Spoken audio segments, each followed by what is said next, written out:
but, and I'll start with Christine Jones. This question is, what is the difference between managing a business and managing a political organization?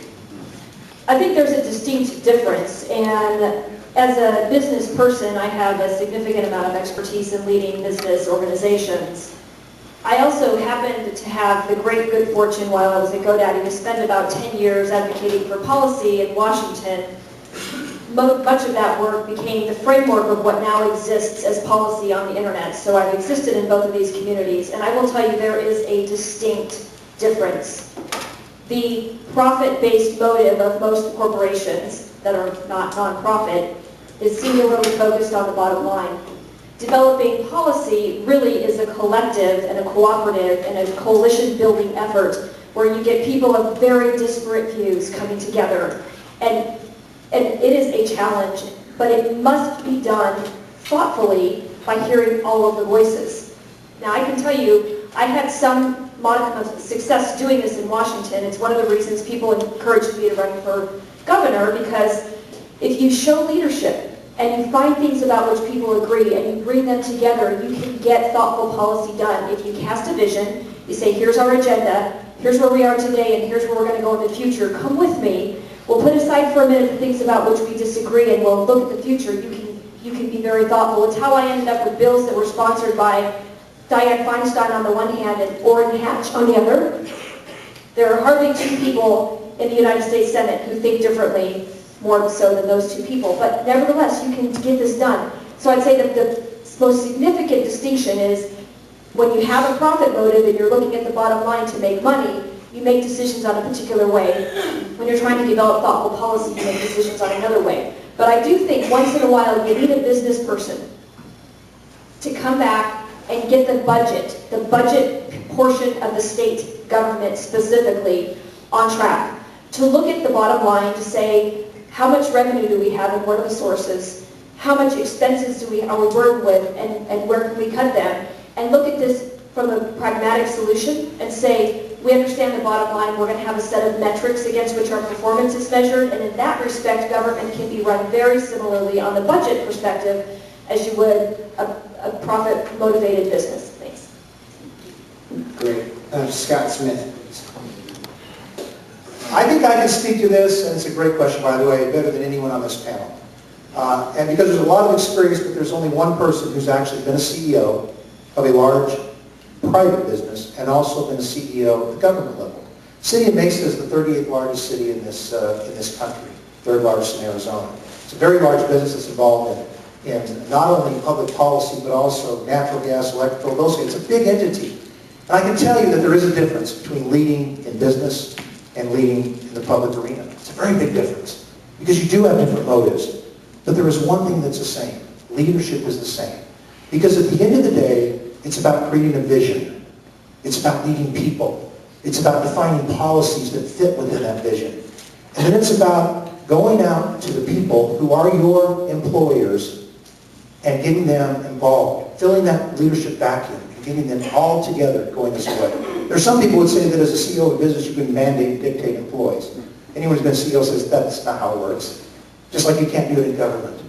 The way you do it is to provide that kind of leadership. I've done it in the public sector. I've done it in the private sector with a lot of success. I think if you look at what we've accomplished, what we've been able to do in my city, and by the way, the city of Mesa was, until about a few months ago, the largest, one of the largest private landholders in Pinal County with over almost 11,000 acres. And we looked down here and saw what is in best interest, not for us, but for Pinal County. We recently sold it. I led that effort to get it back in the hands of private landowners so they could do what's best for Pinal County.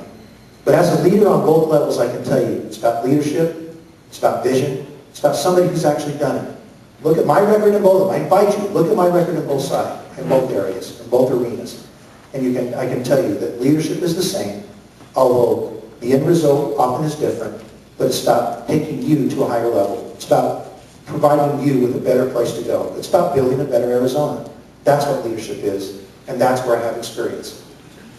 The steps to good leadership that I have found are, number one, set a vision. Number two, chart the course. Number three, pick the people. We did this at Cold Stone Creamery. Our vision was that the world will know us as the ultimate ice cream experience by having 1,000 profitable stores operating by December 31st of 2004. We wrote that vision in August of 1999 with 74 stores operating. We surpassed that vision in 2005. So I think the leadership principles, whether you're an excellent county sheriff, a public elected leader, a chief executive officer, a football coach, or a father of a family, are similar and the same. My vision for the state of Arizona will be an Arizona that leads the nation in economic development, job creation, and business relocation, along with improvement of outcomes in K-12 education. You can measure all of these things independently, and a governor can lead the charge to move these things and speak out on them. Whenever we had an idea come up at Cold Stone that was outside of that idea of an ultimate ice cream experience, which really meant, great service, cleanliness, and friendliness inside the stores, we said we wouldn't do it. Anything that gets outside of that vision of driving our economy forward and improving the education of our kids are things that will get in the way of where I want to take the state of Arizona as governor. Thank you. There are significant differences between managing a business and managing a political body. I know that from extensive first-hand experience. When you manage a business, as Kathy and I did building our family business in real estate and outdoor advertising, as I did building the largest nonprofit organization in the country, helping charter schools finance and build facilities, with $125 million built from scratch to $125 million in assets when I retired at the end of 2012. You must by definition be more entrepreneurial and nimble than our political system, our legislative process under the federal and state constitution allows you to be. And why? Because the framers of those documents required extensive checks and balances. So as governor, yes, you would lead a political body, but you have to be respectful of the way that process works, designed again to build consensus. And the common bond between managing a business and managing a political body, state government, or the legislative body, is you must be a consensus builder. You must be a good listener. You must be open to competing and sometimes contrary viewpoints. You must be accessible to the representatives in the legislative body branch and to your constituents. One other thing, I'm the only candidate up here who served in Congress, has been the acting Speaker of the United States House of Representatives, and was elected by my colleagues to be Vice Chairman of the California Congressional Delegation and to chair the House Education Subcommittee. Submit to you, it'd be good for a candidate to have that kind of experience. Mr. Bennett. I have found there to be very significant differences between leading a business organization and a government institution. And I'm the one that, all of us that had to lead a legislative body like the state Senate for 4 years. And that is a very different skill set than when you're the CEO of a company and you set that vision, you chart the course, and then you make sure that everybody in the company are pulling towards that goal. And that's how you accomplish the goals that Doug was talking about and others. But in the legislative process, even if you're the governor, and you say, I think we got to do A, B, C, there's 90 other people in the legislature that have ideas of doing X, Y, Z, and CDE, and LMNOP. Building relationships and bringing people together is not an easy thing to do, but it's something that I have experience in doing. The 4 years I served as the Senate President, we had a very different philosophy in the governor's office with Janet Napolitano. And yet, we got the largest tax cut in the history of the state, over $500 million a year. We permanently exempted military and National Guard wages from income tax. We deposited over $630 million into the state's rainy day fund, much to her chagrin. She wanted to spend every dime, every year that we had available. That's the budget recommendation we got from her. We eliminated accounting tricks and gimmicks, $191 million of rolling over money and delaying payments to the schools around the state. We eliminated the double payment that had been required for years on small businesses to not only pay in June the sales tax they collected in May, but also they had to make a prepayment of what they thought they probably owed in June to help the state's cash flow. And we freed up $100 million of money from the general fund that was going to pay for DES that went back to where it's supposed to for the local governments for maintaining their roads. That's the leadership we need. I believe that government and a free enterprise company have more in common than they have differences.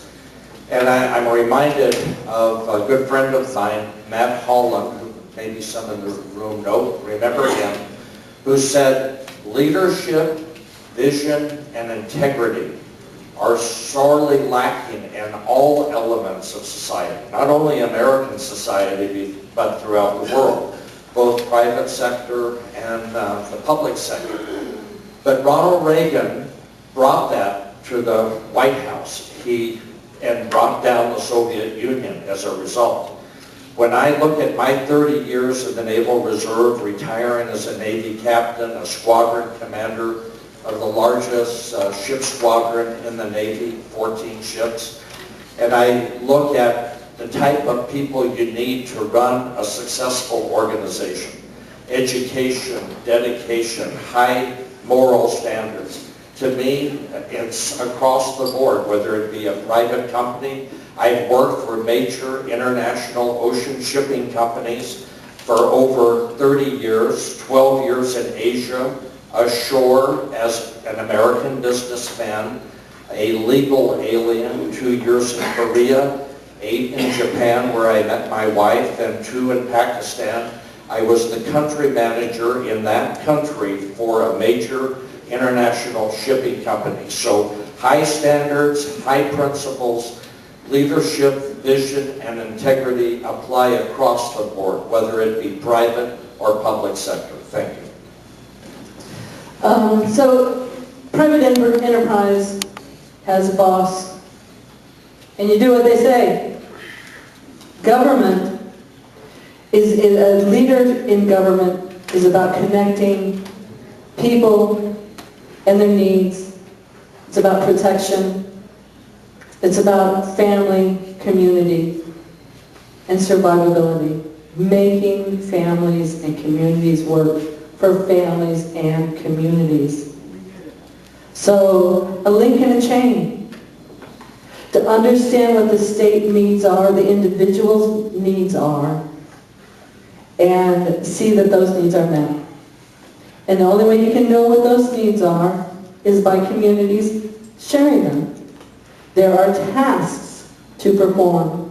Those are pretty well written out. If you want to do it like Texas, well then, you do your state's business, see what those important things that are funded on an annual basis, that the funds are still there, and you go home. So it's just a connection. And it's an obligation to protect what we rely on. It's an obligation to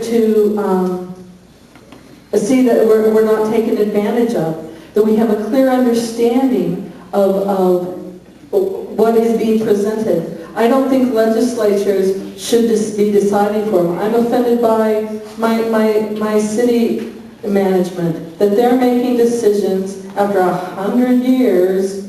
They're deciding all of this should be done, these things should be done at once, and not one Camp Verdean ever asked for any of it. So listening to people and sticking to the tasks that we're asked to do and we're obligated to do. Thank you very much.